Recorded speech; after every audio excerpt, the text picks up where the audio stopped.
Everywhere it was a time of waiting.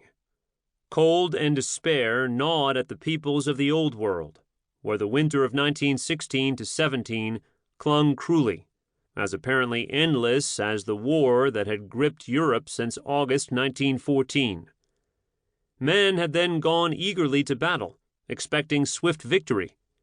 But 2.5 years of fighting had killed 5 million of them. Those still living waited wearily in the frigid early months of 1917, hoping for peace.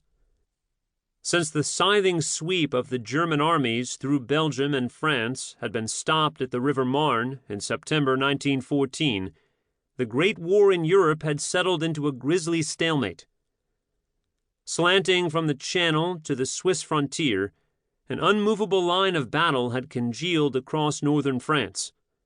Throughout 1915, 4 million men burrowed into trenchworks along that line, drew rivers of one another's blood.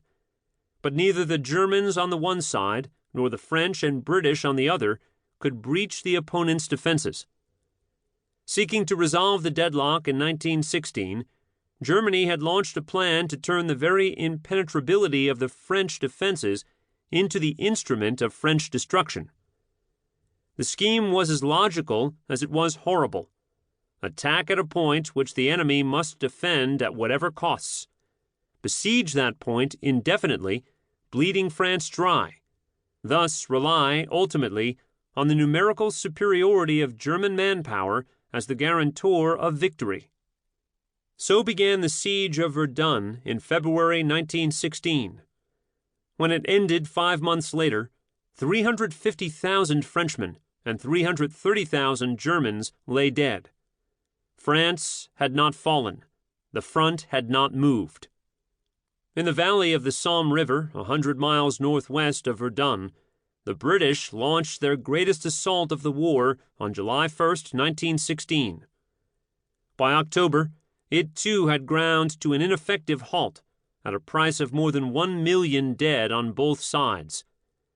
Many of them had drowned in the mud that swallowed men, machines, and horses without a trace. To the south, at the head of the Adriatic Sea, the Italians and the Austrians stood in checkmate on either side of the Isonzo River. Far to the east, in Poland and Galicia, the Central Powers had inflicted 2 million casualties on the Tsar's armies in 1915, and there the battle lines moved more measurably across the map. But still the Russians were not driven from the field. Under-equipped and often untrained, Russian troops continued to absorb punishment on a terrifying scale. From one end of the continent to the other, the military standoff had made a charnel house of Europe. Inside Germany, inflation laid waste the economy, as the British cinched ever tighter the noose of the blockade first thrown across the North German ports in 1914. From the Baltic to the Danube, women and children tramped through the chill streets of the villages and towns, seeking scarce food. The Germans called it the turnip winter, in mock tribute to one of the few available sources of nutriment.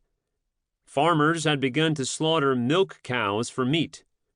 A cut in the bread ration in April brought rioters into the streets of German cities, and on April 12th, the Austrian foreign minister confided that his country could not fight another year.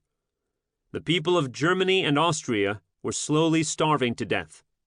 In the German Reichstag, wartime solidarity had begun to crack in 1916. The Social Democrats voted in growing numbers against war credits, and increasingly demanded social and political reforms as the price of their continued support for the war.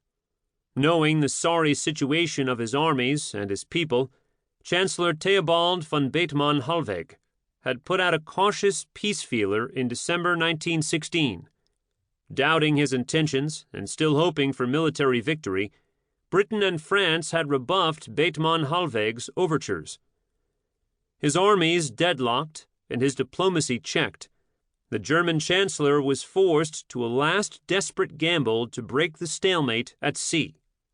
At a meeting on January 9, 1917, at General Paul von Hindenburg's field headquarters at Pless,